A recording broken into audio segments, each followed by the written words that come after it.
Hello friends, എല്ലാവർക്കും നമസ്കാരം. ഇന്നത്തെ വീഡിയോയിലേക്ക് എല്ലാവർക്കും സ്വാഗതം. എന്താണ് ട്യൂബുലാർ പ്രഗ്നൻസി അല്ലെങ്കിൽ എക്ടോപിക് പ്രഗ്നൻസി എന്ന് പറയുന്നത് എന്നതിനെക്കുറിച്ചാണ് ഇന്നത്തെ വീഡിയോയിൽ പറയുന്നത്.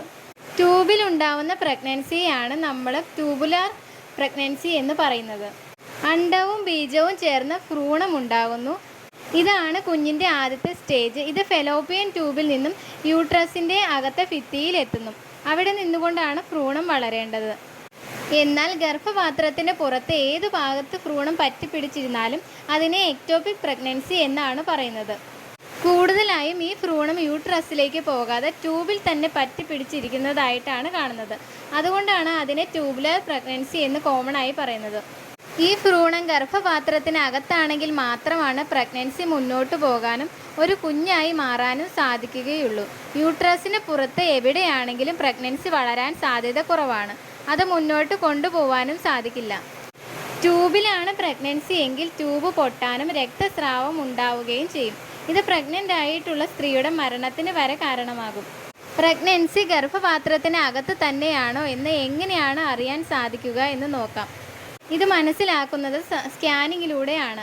β-HCG എന്ന ബ്ലഡ് ടെസ്റ്റിലൂടെയും ഇത് കണ്ടുപിടിക്കാം. അതുകൊണ്ട് തന്നെ പ്രഗ്നൻ്റ് ആണ് എന്ന് കാർഡ് ടെസ്റ്റിലൂടെ ഉറപ്പിച്ചു കഴിഞ്ഞാൽ ഒരു ഗൈനക്കോളജിസ്റ്റിനെ കാണുകയും സ്കാനിങ്ങിലൂടെ പ്രഗ്നൻസി യൂട്രസിൽ തന്നെയാണ് എന്ന് ഉറപ്പുവരുത്തും. ആർക്കൊക്കെയാണ് എക്ടോപിക് പ്രഗ്നൻസി ഉണ്ടാവാൻ സാധ്യത എന്ന് നോക്കാം. പുക വലിക്കുന്ന സ്ത്രീകൾക്ക് ട്യൂബിൽ പ്രഗ്നൻസി ഉണ്ടാവാനുള്ള സാധ്യത കൂടുതലാണ്. ട്യൂബിൽ എന്തെങ്കിലും തരത്തിലുള്ള ഇൻഫെക്ഷൻസ് ഉണ്ടെങ്കിലോ ഏതെങ്കിലും സർജറികൾ ചെയ്തിട്ടുള്ളവരിലും ട്യൂബിൽ പ്രഗ്നൻസി ഉണ്ടാവാൻ സാധ്യത കൂടുതലാണ്. പെൽവിക് റീജിയനിൽ ഇൻഫെക്ഷൻസും ഒക്കെ വന്നിട്ടുണ്ടെങ്കിൽ സാധ്യത കൂടുതലാണ്. ഗർഭനിരോധനത്തിനായി കോപ്പർട്ടി ഉപയോഗിച്ചിരുന്നവർ അബദ്ധത്തിൽ ഗർഭമായാൽ നോർമൽ പ്രഗ്നൻസി ആവുന്നതിനേക്കാൾ ട്യൂബിലാവാനാണ് സാധ്യത. പിന്നെ പ്രായം കൂടുന്നതിനനുസരിച്ചും ട്രീറ്റ്മെൻറ്റുകളിലൂടെ പ്രഗ്നൻ്റ് ആയവരിലും എക്ടോപിക് പ്രഗ്നൻസി ആകാനുള്ള സാധ്യതയുണ്ട്.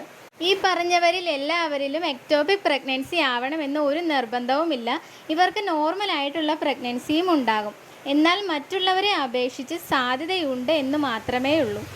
ഈ വീഡിയോ നിങ്ങൾക്ക് ഉപകാരപ്പെട്ടു എന്ന് കരുതുന്നു. മറ്റൊരു ടോപ്പിക്കുമായി അടുത്ത വീഡിയോയിൽ കാണാം.